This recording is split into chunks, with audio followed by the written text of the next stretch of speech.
Cars TV. Please like and subscribe. Magandang araw po sa lahat mga bro at welcome back po sa ating channel. Magbabalik po tayo sa ilang buwan na nakahinto tayo sa pag-vlog, no? So pasensya talaga mga bro. Ngayon lang po tayo nakakabalik. Ngayon po mga bro ay ating bigyan ng reaksyon itong picture na galing po ito sa post ng ating ka-TH. Ang sabi po nila, nahukay daw nila ito sa gilid ng sapa. So, shout out sa iyo bro, sa may-ari ng picture na ito. Nabigyan ko lang ito bro ng ng reaksyon. Ito pong picture nyo. Hugis itlog po ang nahukay nyo sa gilid ng sapa, sabi nyo. So, kung totoo mga bro na nahukay nila ito po ay tinatawag na small deposit o giveaway. Giveaway raw. Pag ito ay nalagay sa sa bato, yung mga banga at inilibing, legit po ito mga bro, no? Ito po, tunay po ito mga bro na hugis itlog mga bro. Hugis itlog talaga mga bro, no? Ang nahukay nila ni ka-TH. Tingnan po natin kung ilang piraso ito. Iba't ibang kulay pala ito.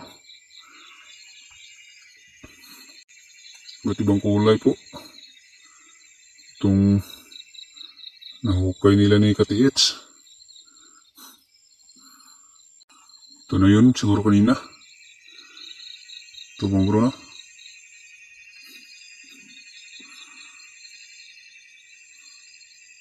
Parang mga malaki ito, parang malaki pa sa itlog ng manok.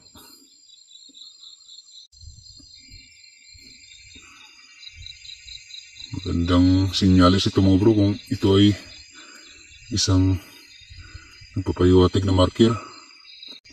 At ito mga bro, kulay green. Ay swerte po kayo.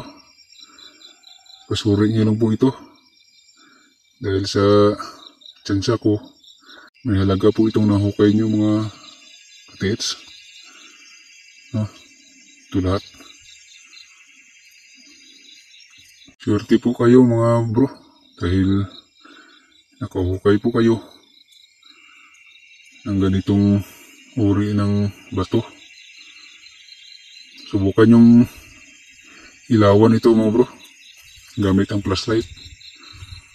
Kung mag-ibang kulay ito, kung tatagos ba ang flashlight sa loob hanggang palabas, yung mag-reflect siya sa loob na kulay yellow, white, o ano pang kulay, violet. May halaga po yan. Pasuri niyo lang po. Bihira lang po mga bro ang makahukay ng ganito, no? Makikita sa lagay sa bato. Yung iba wala na bihira lang po yan. Kaya sa palagay ko may mga halaga ito, value. Kung nahukay nyo po ito mga bro sa gilid ng sapa tapos malalim, ito ay palatandaan lamang mga bro na may kasunod pa na ibinaon sa ilalim. Patuloy nyo lang po ang paghukay dahil sigurado baka po ang kasunod dito ay gold bar na mga bro. no? Baka gold bar na ang kasunod. So, patuloy lang. Okay lang. Parang manok ba, no? Maghukay para makakita ng pagkain. Ganun po tayo mga ka-TH.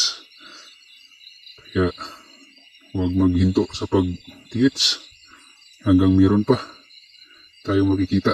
Kung nahukay nyo na ito ng higit 7 meters o 5 meters pataas, patuloy nyo mga bro. Kung may madating pa kayong another marker, tuturo sa another naman na pinagbaunan ito. So, ganun lang po mga bro. Hanggang dito na lang po.